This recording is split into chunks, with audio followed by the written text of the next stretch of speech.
नमस्कार आणि welcome you all to career 247। मैं हूं प्रशांत धवन। देखिए, बहुत ही जल्द हो सकता है कि भारत इतिहास बनाए। भारत पहला एशियाई देश हो सकता है जो एक मिसाइल सिस्टम बेचेगा फ्रांस को, क्योंकि पीएम मोदी ने इमानुएल मैक्रों को ओपनली ये कह दिया है आपकी जो फ्रेंच आर्मी है वो काफ़ी इंटरेस्टेड है पिनाका मिसाइल सिस्टम को लेकर।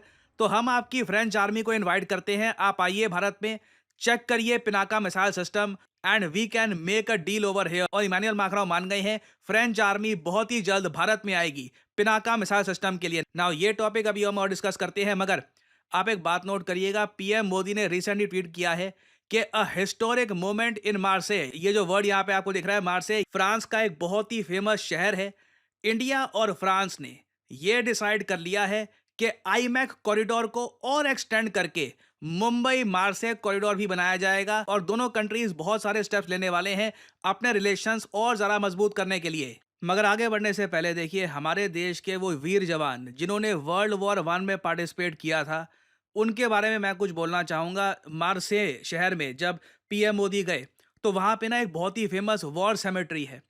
उधर आप अगर देखोगे तो आपको हर जगह ये इंडियन नाम दिखेंगे। यहाँ पे आप देख पाओगे ये इंडियन सोल्जर्स के लिए वॉर सेमेट्री बनी है। वर्ल्ड वॉर वन हुई थी 1914 से लेकर 1919 तक और 1.7 मिलियन से भी ज़्यादा इंडियन सोल्जर्स ने वर्ल्ड वॉर वन में किया था पार्टिसिपेट। और अनफॉर्चुनेटली 60,000 इंडियन सोल्जर्स थे जो वीर गति को प्राप्त हो गए थे। नाउ कई यूरोपियाई देश हैं, वो आज भी इस बात को भूले नहीं हैं और इंडियन सोल्जर्स को आज भी वो रिस्पेक्ट देते हैं। फ्रांस उनमें से एक है।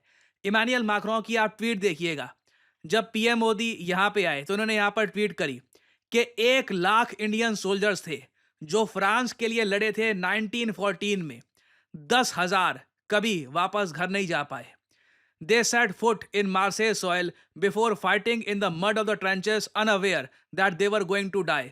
और आज भी जो उनका सेक्रीफाइस है हमेशा फ्रांस और इंडिया को जोड़ के रखेगा। और यहाँ पे आप देख पाओगे जो ये वॉर मेमोरियल है, यहाँ पे आपको पीएम मोदी और इमानुएल मैक्रों ये आपको दिख जाएंगे। और ये जो इसकी वीडियो है ये मैं आपको दिखाना चाहता हूँ। ये ट्रूली एक बहुत ही ज़्यादा इंपॉर्टेंट पार्ट है इंडियन फ्रेंच हिस्ट्री का, जो दोनों कंट्रीज को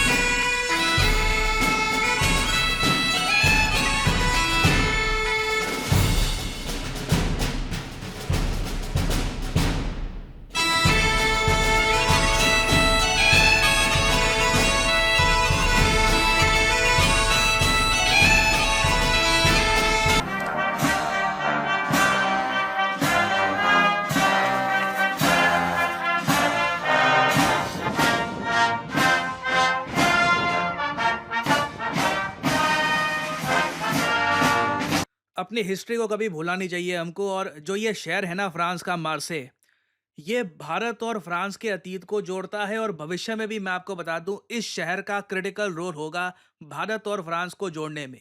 फ्रांस फ्रांस आपको याद है, भारत के विदेश मंत्री डॉक्टर एस जयशंकर ने फ्रांस को कहा था कि अगर हम रामायण एनोलॉजी के हिसाब से देखें ना, तो फ्रांस लक्ष्मण की तरह है भारत के लिए।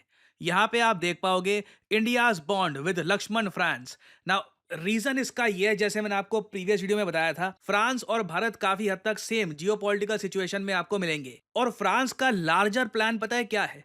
जो आईमैक कॉरिडोर है, इधर आप देख पाओगे, यहाँ पे मैं आपको मार्से शहर की ही फोटो आपको दिखा रहा हूँ। इधर इमानुएल मैक्रों है, इधर पीएम मोदी है और यहाँ पे आप देख पाओगे आपको मैप दिख जाएगा यूरोप और एशिया का। और यहाँ पे भारत के जो 3 शहर हैं, कोस्टल शहर, इनको कनेक्ट करके पूरा यहाँ पे जो मिडल ईस्टर्न रीजन है, यहाँ से गुजार कर फिर इजराइल से गुजार कर कनेक्ट किया जा रहा है यूरोप तक। और यूरोप तक कनेक्ट करने का मेन नजरिया क्या है? इधर यहाँ पे आपको दिख जाएगा, ये है मार्से शहर। फ्रांस ने भारत के सामने प्रपोज किया है कि क्यों ना ये जो पुराना शहर है जो इंडिया और फ्रांस को हिस्टोरिकली लिंक करता है, क्यों ना फ्यूचर की नींव भी यहीं पे रखें, क्यों ना हम बनाए मार्से मुंबई कॉरिडोर। और ये देखिए काफ़ी हद तक रियल होने वाला है। इस पर जो डॉक्यूमेंट्स ये पब्लिश कर रहे हैं, रिपोर्ट्स पब्लिश कर रहे हैं, जो स्टेटमेंट्स आ रही है इंडिया और फ्रांस से, लग रहा है कि दोनों देश मान के चल रहे हैं कि भारत का जो आईमैक कॉरिडोर होगा, आईमैक कॉरिडोर मैं आपको बता दूं 21st सेंचुरी का शायद सबसे बड़ा एक प्रोजेक्ट है, क्योंकि यहाँ पे आप इकोनॉमिकली इंडिया और यूरोप को जोड़ रहे हैं। इंडिया का कार्गो सीधा यहाँ से निकलेगा, मुंबई से यूएई पहुंचेगा, सऊदी अरेबिया से निकलेगा, इजराइल पहुंचेगा, इजराइल से निकलकर ये जाएगा यूरोप में। नाउ आगे देखिए, यूरोप में ना कई कंट्रीज कहेंगे कि हम वेलकम करते हैं इंडियन कार्गोस को, इंडिया को यूरोप से कनेक्ट करने का काम हमारा होगा। इसमें इटली ने कहा है कि हम पार्टिसिपेट करने को तैयार है, मगर फ्रांस यहाँ पे ओपनली कह रहा है कि आप मार्से की पोजीशन तो देखिए। मार्से शहर इतना ब्यूटीफुली प्लेस्ड है कि मान लीजिए जैसे ही भारत का कार्गो यहाँ पे आता है, आराम से यूरोप की जो बड़ी बड़ी इकोनॉमीज हैं, जर्मनी, स्पेन, फ्रांस और इवन आगे जाकर यूके में भी डायरेक्टली इंडिया इकोनॉमिकली खुद को कर सकता है कनेक्ट, क्योंकि जो रेल कॉरिडोर और उसके अलावा जो वेरियस हाईवेज हैं वो इटली और जर्मनी के बीच में इतने ज़्यादा है नहीं, क्योंकि आपको पता होगा बीच में बहुत ज़्यादा माउंटेनियस रीजन आ जाता है, स्विट्जरलैंड का, ऑस्ट्रिया का। तो ज़्यादा इंडिया के लिए एक प्रेफरेबल चॉइस ये होगी कि सीधा आईमैक कॉरिडोर को हम मेजरली फोकस करके यहाँ पे कनेक्ट करें मार्से से। और उस केस में आप समझ सकते हैं फ्रांस जेन्युइनली इंडिया के लिए लक्ष्मण का रोल ही निभा रहा होगा। फ्रांस की मदद से इंडिया पहली बार, मैं कहूँगा इतिहास में पहली बार, एक ओपन और डायरेक्ट ट्रेड रूट बना पाएगा विद यूरोप। इससे पहले भी हमारे प्राचीन ट्रेड रूट्स थे, मगर आप समझ सकते हैं उस टाइम काफ़ी रास्ते में प्रॉब्लम्स थी, डिस्टेंस बहुत लंबा था, इतने बड़े स्केल पे आप ट्रेड कर नहीं सकते थे। बट इस बार एक बार मरसे मुंबई कॉरिडोर प्रॉपरली बन के तैयार हो गया, ये इंडिया यूरोप ट्रेड को कंप्लीटली रीडिफाइन करके रख देगा। और फिर यहाँ पे हम आते हैं पिनाका मिसाइल सिस्टम पर। देखिए, अगर फ्रांस एक यूएन सिक्योरिटी काउंसिल का country, France nuclear weapon lace country France, अगर इंडिया का मिसाइल सिस्टम परचेज कर लेता है, पूरी दुनिया नोटिस करेगी कि भारत, जिसके बारे में मशहूर था कि ये यूएसएसआर या रशिया के वेपन्स पे डिपेंडेंट है, खुद इनकी डिफेंस इंडस्ट्री इतनी आगे बढ़ी नहीं, ये अपने मिसाइल सिस्टम्स एक्सपोर्ट कर रहे हैं फ्रांस को। क्योंकि याद रखिएगा, यहाँ पे फ्रांस काफ़ी हद तक इंडियन मिसाइल टेक्नोलॉजी पर भी भरोसा दिखा रहा होगा। एक बार को हेलमेट एक्सपोर्ट करना, वेस्ट एक्सपोर्ट करना, वो अलग बात होती है, वो काफ़ी बार रिलेटिवली छोटे कंट्रीज भी कर देते हैं। मगर पिनाका की अगर हम बात करें, पिनाका वैसे मैं आपको बता दूं, हिंदू रिलीजन में मान्यता है कि शिव जी का जो धनुष था, इसका नाम था पिनाका। बहुत ही ज़्यादा पावरफुल वेपन था ये, और इसी के नाम पर भारत ने जब अपना मल्टी रॉकेट सिस्टम बनाया तो हमने यहाँ पे शिव जी के धनुष से इसका नाम रखा, क्योंकि ये 12 रॉकेट्स फायर करता है इन जस्ट 44 सेकेंड्स। बेसिकली आपके पास अगर पिनाका की 2-3 बैटरीज है ना, तो दुश्मन अगर है करीब 60-70 किलोमीटर दूर, तो आप 1 स्क्वायर किलोमीटर में बुरी तरीके से दुश्मन पे तबाही मचा सकते हैं। और सिंस इसके रॉकेट्स बहुत फास्ट हैं, कई जगह तो बताया जाता है they are faster than the speed of 4 Mach, तो इनको इंटरसेप्ट करना भी बहुत ही मुश्किल है। पिनाका के देखिए अभी के लिए 2 वेरिएंट है, एक पिनाका मार्क 1 जिसकी रेंज है 40 किलोमीटर, और दूसरा है पिनाका मार्क 2 जिसकी रेंज 75 किलोमीटर्स है। एक मार्क 3 पर भी काम चल रहा है जिसकी रेंज हम 120 से लेकर 300 किलोमीटर तक ले जाएंगे। ये देखिए एक बहुत ही ज़्यादा डेडली वेपन है। इंडिया ने कारगिल में इसका यूज़ किया था अगेंस्ट पाकिस्तान, हमको सफलता मिली। आर्मेनिया देश ने पिनाका मिसाइल सिस्टम को परचेज किया है अगेंस्ट एजरबाईजान, बहुत ही अच्छे रिजल्ट्स इनको देखने को मिले। और पिनाका को काफ़ी बार कंपेयर किया जाता है यूएस मेड लॉकहीड मार्टिन के हिमरस वेपन से। नाउ फ्रांस ने ये बात क्लियर कर दी है कि ये यूएस के साथ काम करना चाहते हैं, मगर यूएस पे डिपेंडेंस नहीं बनाना चाहते। तो इसलिए फ्रांस एक्सप्लोर कर रहा है कि हिमरस परचेज करने से पहले ना क्यों ना इंडिया का पिनाका रॉकेट सिस्टम भी ये देखें। अगर आर्मेनिया इस रॉकेट सिस्टम को परचेज करके काफ़ी सेटिस्फाइड है, perhaps French military can do this as well. और यही मैं कहूँगा बेसिस है एक स्ट्रॉन्ग रिलेशनशिप का।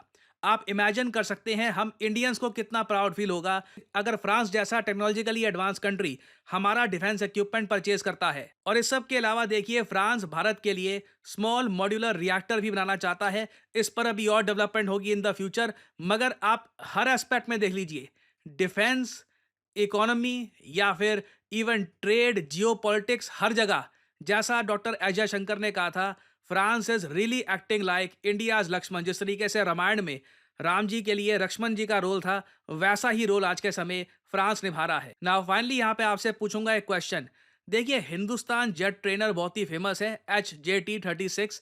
इसको रिसेंटली मॉडिफाई किया गया और अब इसका नया नाम रख दिया गया है। बताइए, हिंदुस्तान जेट ट्रेनर HJT-36 का नया नाम क्या रखा गया है? ये हैं यहाँ पे आपकी ऑप्शंस: वज्र, ध्रुव, टाइफून या फिर यशस। कमेंट सेक्शन में करिए उत्तर। जो लोग देंगे सही आंसर, उनकी कमेंट को मैं दे दूंगा हार्ट, ताकि बाकी लोग समझ पाएं कि सही उत्तर क्या है। नाउ आई एम श्योर आप सब लोगों ने एक बहुत ही फेमस कोट सुनी होगी, data is the new oil. Well, अब इसका एक अपग्रेडेड वर्जन आ गया है। Data is not just the new oil, data is the new soil as well. Data सब कुछ है। डेटा से ही आज के समय बड़ी बड़ी कंपनीज खड़ी हो रही हैं, बिजनेसेस बन रहे हैं, रेवेन्यू जनरेट हो रहा है। और देश को क्या चाहिए आज के समय? भारत को सबसे ज्यादा चाहिए डेटा एनालिस्ट्स। आप देखोगे ऐसे बहुत सारे आर्टिकल पब्लिश हुए हैं कि इंडिया दुनिया को लीड कर रहा है in the demand for data analytics. और अभी भी देखिए, भारत की बहुत बड़ी आबादी को पता नहीं है कि डेटा एनालिटिक्स में किस तरीके से करियर बिल्ड करना है, अपने आप को पोजीशन करना है, ताकि उनको एक बेहतर जॉब मिल सके। कि और मैं आपको बता दूं, ग्लोबली चाहे यूएस देख लीजिए, यूरोप देख लीजिए, चाइना, हर जगह आपको डेटा एनालिटिक्स के कोर्स मिल जाएंगे। इवन हार्वर्ड यूनिवर्सिटी इसको ऑफर करता है, IBM इसको ऑफर कर रहा है। बट अगेन, पहली बात, ये कोर्सेज काफी एक्सपेंसिव होते हैं। दूसरी बात, ये कोर्सेज प्योर इंग्लिश में आपको मिलेंगे। और फाइनली, ये कोर्सेज में आपको लाइव क्लासेस नहीं मिलती। तो आपके पास एक गोल्डन अपॉर्चुनिटी है इस नए प्रोफेशन में। अर्ली स्टार्ट करिए विद करियर 247। कमेंट सेक्शन में जाइए, यहाँ पे आपको लिंक मिल जाएगा, start your career in data analytics. यहाँ पर करिए क्लिक। और यहाँ पे आपको सिंपली क्या करना है, अपना नाम, ईमेल, नंबर और जो यहाँ पे कोड है PD10, ये डाल दीजिएगा। कोड PD10 आप अगर डालते हैं तो आपकी शुरुआती होगी एक डिस्काउंटेड प्राइस से। नहीं तो यहाँ पे आपको बिना वजह 5-6 हज़ार रुपए एक्स्ट्रा पे करने होंगे। अगर आप कोड डालते हैं PD10, you will save your money. और फिर करियर 247 की तरफ से कंसल्टेंट आपको कॉल करेंगे। आप इनसे सवाल पूछ सकते हैं कि ये कोर्स में किस तरीके से अपना करियर आप बिल्ड कर पाएंगे, क्या सिलेबस है यहाँ पर, क्या एलिजिबिलिटी है, और क्यों आज के समय डेटा एनालिटिक्स की फील्ड में लोग आराम से 7 से 8 लाख रुपए पर एनम कमा रहे हैं। और कई लोग एक्चुअली मुझसे यही पूछते हैं कि देखिए, अभी रिसेंटली आपने एक्सिस बैंक के जॉब से रिलेटेड जो वीडियो निकाली थी, सिमिलरली ऐसी और अपॉर्चुनिटीज लेकर आइए। देखो, मैं आपको बता दूं, करियर 247 मींस जॉब अपॉर्चुनिटीज। मैं आपके लिए फ्यूचर में बहुत सारे इंडिया के जो लीडिंग बैंक्स हैं, इनके प्रोग्राम्स लेके आऊंगा कि यहाँ पर एज मैनेजर्स आप कैसे काम कर सकते हैं। हम डेटा साइंटिस्ट और वेरियस और कोर्सेज पे भी काम कर रहे हैं, जो हमारे देश की एक बड़ी आबादी को स्किल करे और उनको जॉब रेडी बनाए। क्योंकि आज के समय सिंपल ग्रेजुएशन डिग्री काफी नहीं है। अगर आपको भीड़ में स्टैंड आउट करना है, अलग दिखना है, you need to have something else. तो यहाँ पे देखिए, बात करिए करियर 247 के कंसल्टेंट से and see if you can improve your career. So इसी नोट के साथ ये है वीडियो का अंत। Thank you for listening and I always say may the gods watch over you.